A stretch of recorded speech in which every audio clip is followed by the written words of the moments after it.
오늘 에베소서 1장 5절 6절 말씀은 우리가 바울 사도가 에베소 교인들에게 정말 감격해서 찬송하리로다 감탄한 후에 하나님께 찬양과 영광을 돌린 후에 설명하고 있는 구원의, 그리고 또 우리에게 하늘에 속한 모든 신령한 복을 주셨는데 그 네 가지 복 중에서 첫 번째 복에 관한, 바로 하나님의 아들들이 되게 해주신 복에 관한 내용입니다.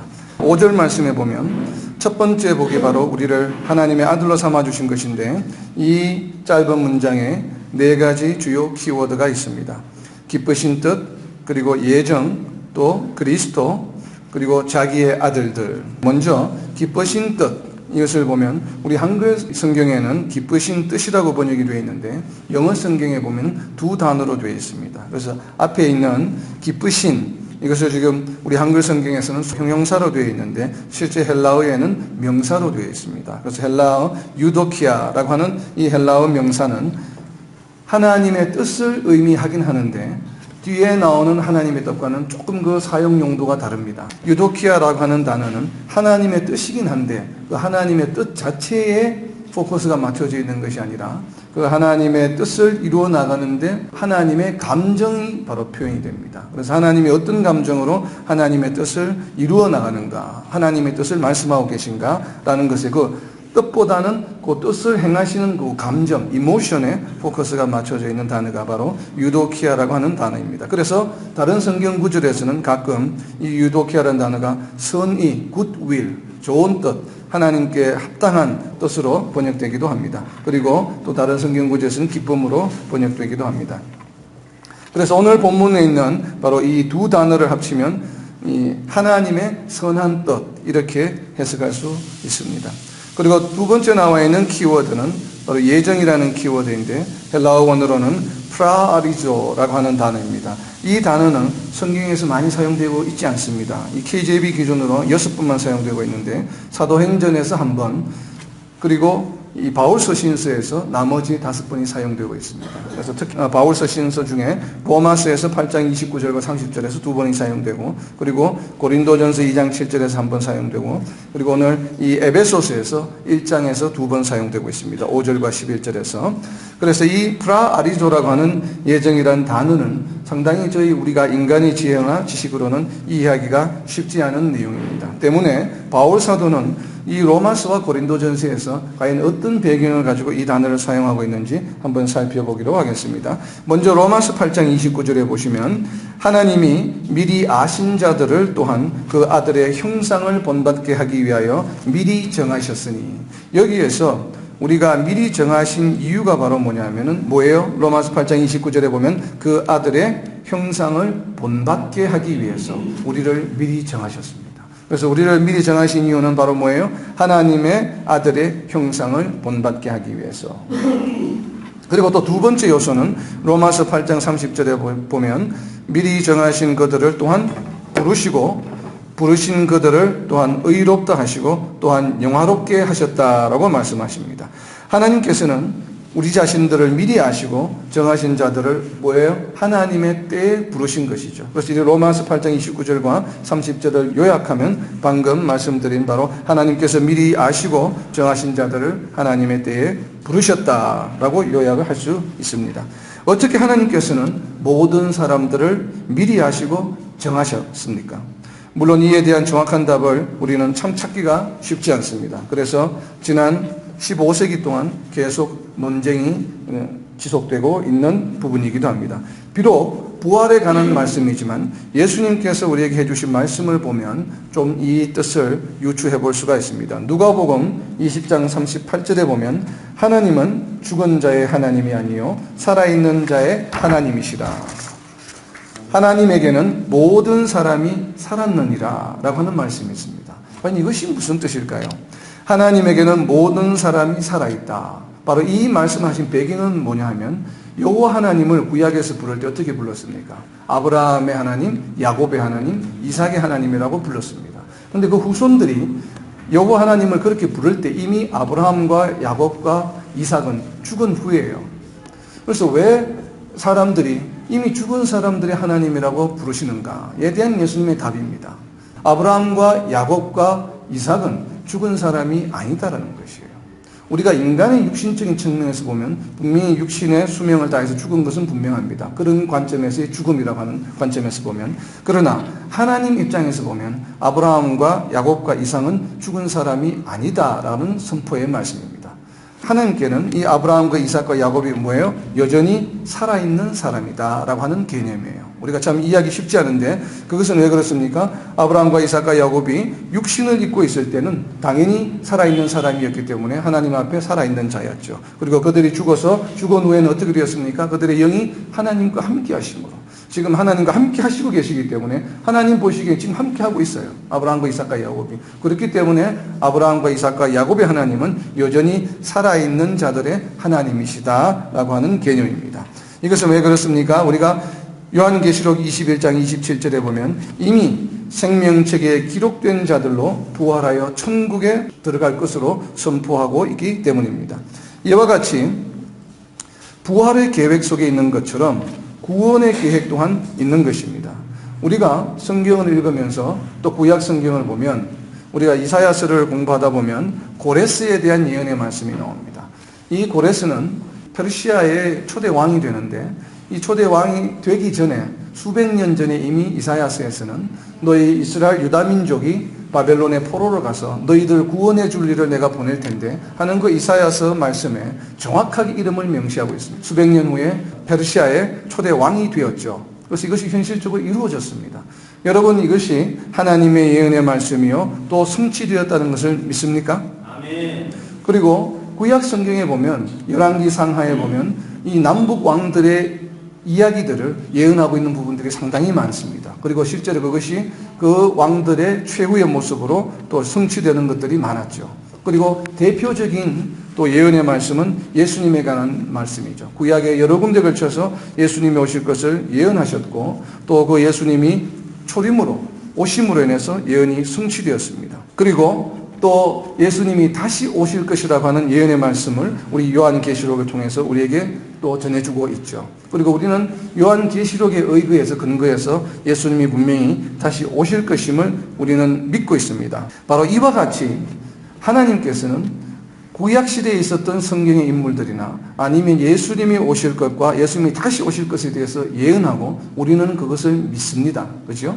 그렇다면 예수님께서 오실 것이라고 하는 것은 하나님께서 언제 계획하셨습니까? 고린도전서 2장 7절에 보면 예수 그리스도의 오심을 감추어 두셨는데 이는 만세 전에 미리 정하신 것이다.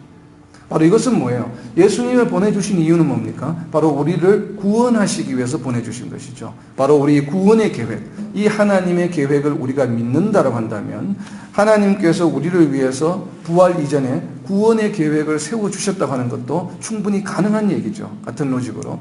그러니까 고레스를 예언하시고 보내주신 것처럼 하나님께서는 우리 자신도 언제 이 땅에 올 것이라고 하는 것을 미리 충분히 계획하실 수 있죠.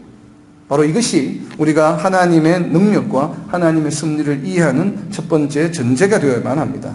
바로 그래서 이 구원의 계획은 크게 두 가지로 나누어질 수가 있는데 방금 읽었던 이제 고린도전서 2장 7절의 말씀처럼 그 구원의 가장 파운데이션 첫 번째 요소는 바로 뭐예요? 예수 그리스도를 이 땅에 보내주셨다고 하는 것. 그리고 이 보내주심은 만세 전에 계획이 되었다고 하는 겁니다.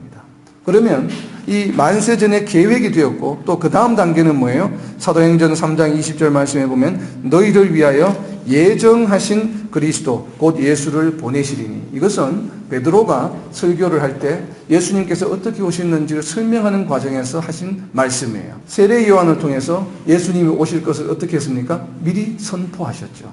그러니까 예정하신 그 때를 하나님께서 예정하신 그 때를 다른 선지자를 통해서 이제 곧 오실 것임을 하나님께서는 선포하시고 또 그것을 예수님이 직접 오심으로 성취하셨습니다. 이것이 바로 우리가 예정을 이해하는데 대단히 중요합니다. 예수님을 보내주신 것은 바로 우리의 구원을 위한 통로로 사용하기 위함이죠. 이전과는 다른 새로운 구원의 방법을 우리에게 마련해 주신 것입니다. 이것은 기존의 율법을 지킴으로 구원에 이르게 하던 방법과는 완전히 다른 방법이죠.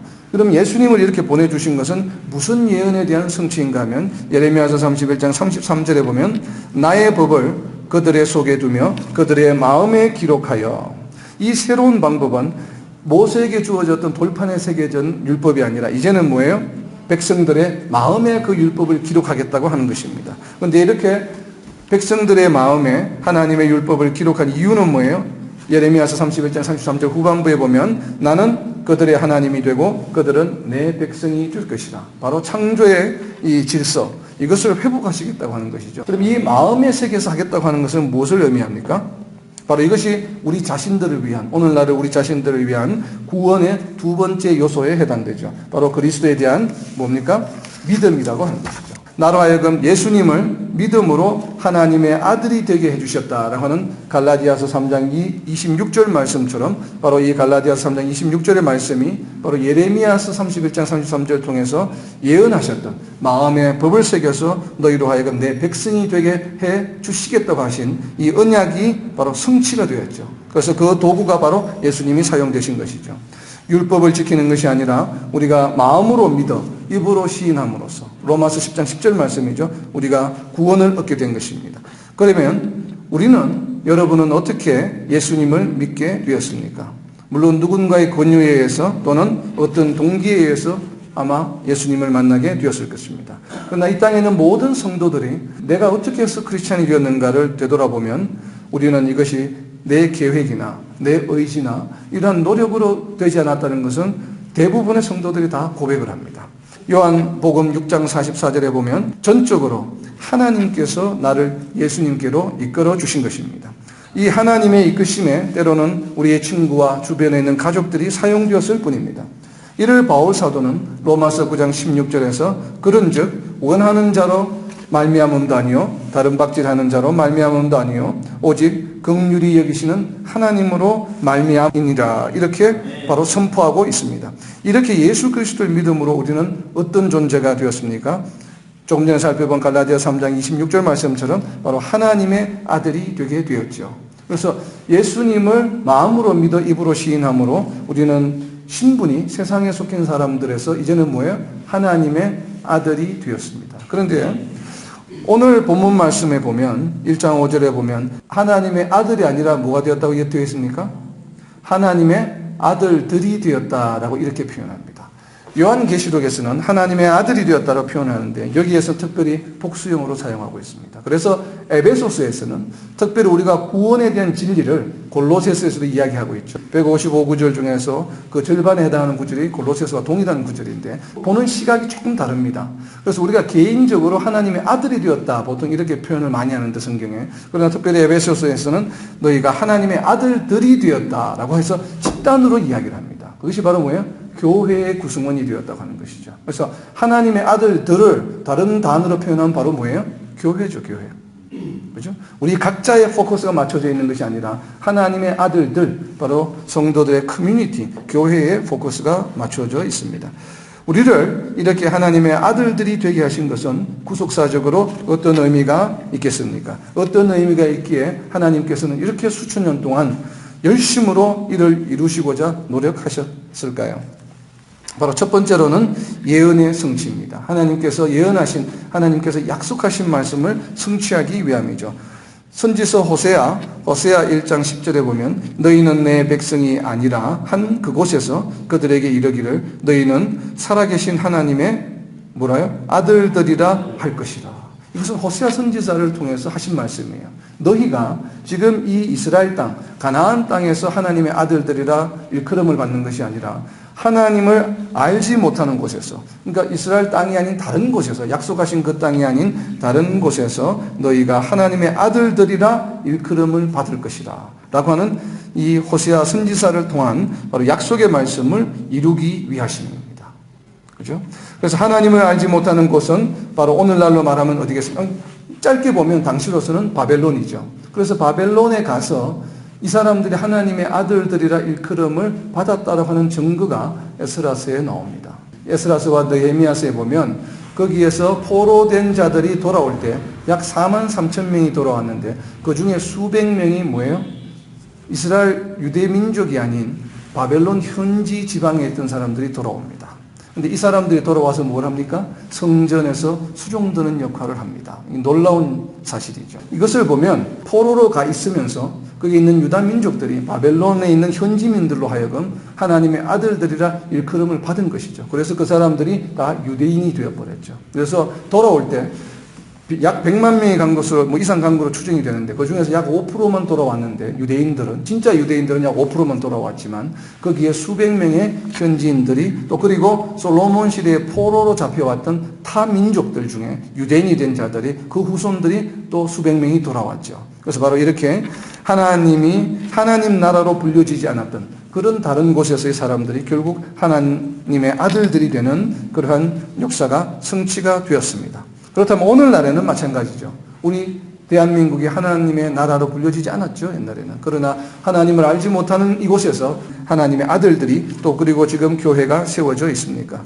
그리고 이렇게 하나님의 바로 예언하신 이 예언이 성취가 되어야 되는데 그렇다면 오늘날 우리 모든 성도들은 어떠한 삶을 살아야 할까요? 교회에 이렇게 구성원으로 모여 있는 것으로 그쳐서는 안 되겠죠. 세상 사람들로 하여금 뭐라고 일컬음을 받아야 됩니까?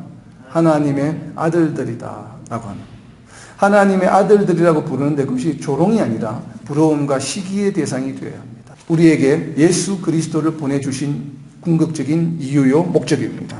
그리고 이렇게 하나님을 알지 못하는 나라에서 하나님의 아들들이라 일컬음을 받게 하시는 이유가 바로 뭐냐 하면 바울 사도는 로마서 8장 19절에 이렇게 설명하고 있습니다. 피조물이 하나님의 아들들이 나타나는 것을 고대하고 있다. 이 말씀 이해가 되시나요? 이 땅에는 피조물들이 이 땅에 하나님의 아들들이 나타나기를 고대하고 있다고 이야기합니다. 그렇기 때문에 우리는 복음을 증거해야 되는 사명을 가지고 있죠. 그 이유는 바로 뭐냐면 이어서 로마서 8장 21절에 설명하고 있습니다. 왜냐하면 피조물도 썩어짐의 종노릇한 데서 해방되어 하나님의 자녀들의 영광의 자유에 이르기를 바라기 때문이다 이야기합니다. 우리가 하나님의 아들들을 조롱하고 또 복음을 전할 때 그것을 거절하고 무시하고 하는 겉으로 표현은 하지만 그러나 그 마음속에 뭐가 있다고요? 하나님의 아들이 되고 싶은 그런 마음이 있다고 하는 거예요. 그 마음속에 본인도 알지 못하는 가운데 하나님께서는 하나님이 예정하신 사람들은 그 마음속에 그것을 어떻게 해요? 심어 놓았다라고 하는 말씀입니다. 모든 피조물이 썩어짐의 종노릇한 데서 해방되어 하나님의 자녀들의 영광의 자유를 누리기를 원한다는 것이죠. 그 이유는 바로 뭐예요?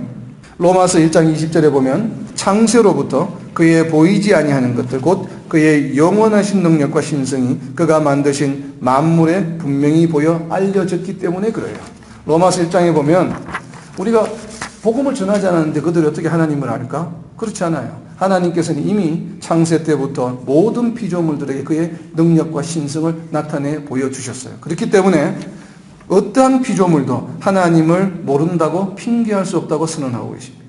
핑계할 수 없어요. 그렇기 때문에 그 마음속에 모든 피조물들은 뭐예요? 하나님의 아들들이 나타나기를 고대한다고 하는 것이죠. 자, 이제는 좀 다른 시각에서 보면 그럼 이렇게 하나님의 아들들이 이제 예수 그리스도를 믿음으로 생기게 되었죠. 이제는 갈라디아서 말씀처럼 예수님을 믿음으로 우리는 하나님의 아들들이 되었습니다. 여기서 궁금한 것은 그렇다면 이전에는 하나님의 아들들이 존재하지 않았습니까? 정확하게 그 의미를 알 수 없지만 구약에 보면 창세기에 하나님의 아들들이라는 표현이 많이 나옵니다. 그것은 이제 학자들 따라서는 천사다, 뭐 어떤 사람들이다 이렇게 이제 논쟁이 많은데 어쨌든 창세기 6장 3절에 보면 하나님의 영이 그들과 함께 하지 않으므로 더 이상 하나님의 아들들이 존재하지 않게 된 것은 명확합니다. 그 하나님의 아들들 자체가 우리가 정확하게 파악할 수 없지만 천사인지 아니면 성령이 함께한 사람들인지 뭐 논란이 있긴 합니다만 어쨌든 창세기 6장 3절에 보면 더 이상 이 하나님의 영이 그들과 함께하지 않은 것은 분명한 사실입니다. 그래서 그들의 육신이 어떻게 돼요? 120년간 유한하게 되어버렸죠. 그런데 그렇게 하나님께서 하나님의 영이 그들을 떠나신 이유가 바로 뭐냐면 창세기 6장 2절에 그들이 사람의 딸들을 아내로 맞아 육신이 되었기 때문에 그렇다는 것이에요. 그들은 이 땅에서 하나님께 속하지 않은 딸들과 통혼을 통해 우상숭배 등 죄를 범했기 때문에 바로 하나님의 영이 그들을 떠나버리고 말았습니다. 이는 마치 아브라함과 이삭과 야곱의 하나님과 같이 요셉의 하나님이라고 불리지 않는 이유가 굉장히 중요합니다. 누구보다도 요셉은 창세기에서 가장 네 족장 중에 많은 분량을 차지하고 있는데도 불구하고 요셉의 하나님이라고 불려지지 않습니다. 절대. 그 이유가 바로 뭐냐면 요셉이 애굽의 제사장 딸과 결혼함으로써 요셉의 하나님이라 불릴 수 없게 된 것이죠. 이것이 바로 아까 창세기 뭐예요?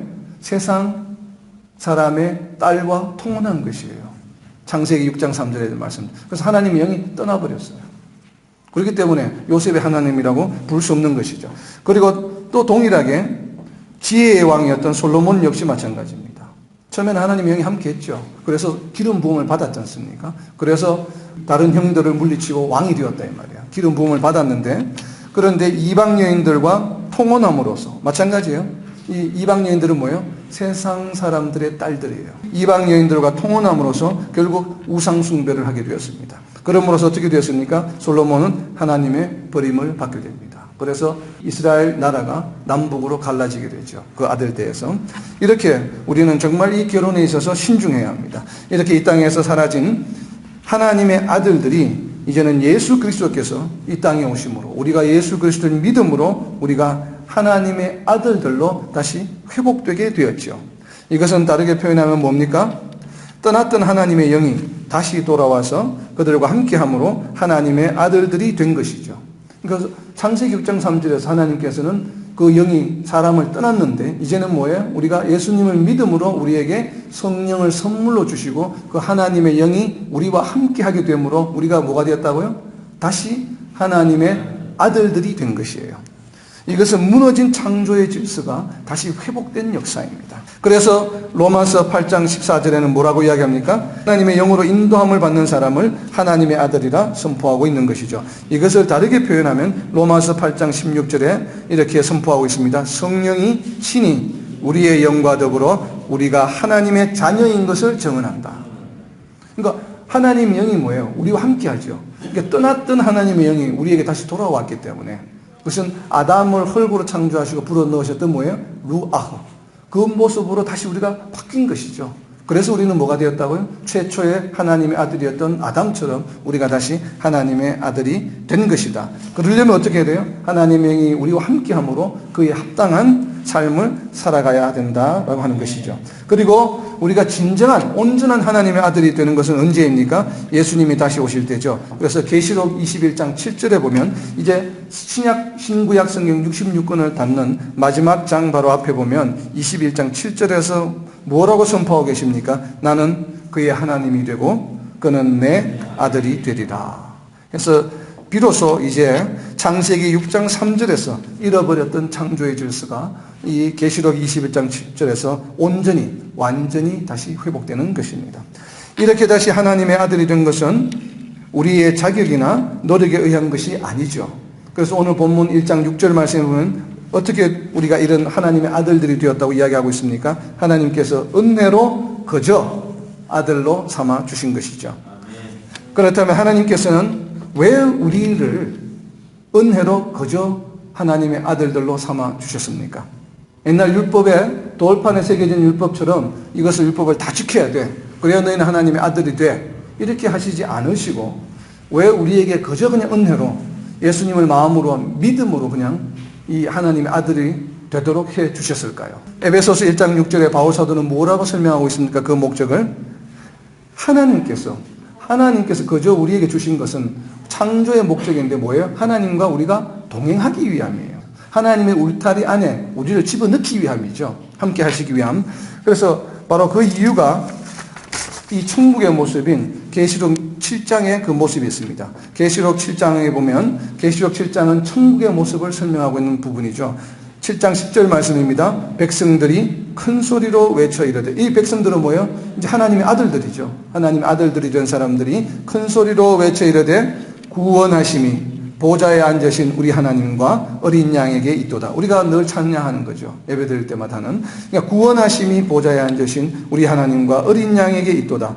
구원의 주체가 하나님과 예수 그리스도이심을 감사함으로 우리로 하여금 찬양하게 하기 위함이에요. 이것이 우리에게 그저 은혜로 아들들이 되게 해주신 이유입니다. 왜? 천국의 삶을 살아가기 하기 위해서. 그것을 이 땅에서도 우리가 해야 되겠죠. 그런데 이러한 찬양을 우리가 가끔 생각날 때마다 주일날 예배 드릴 때, 모였을 때. 그런데 계시록 7장 15절 말씀을 보면 어떻게 되어 있습니까? 그의 성전에서 밤낮 하나님을 섬기매. 매일 이렇게 찬양하라고. 그래서 바울 사도가 에베소서에 어떻게 이야기했습니까? 찬양하리로다.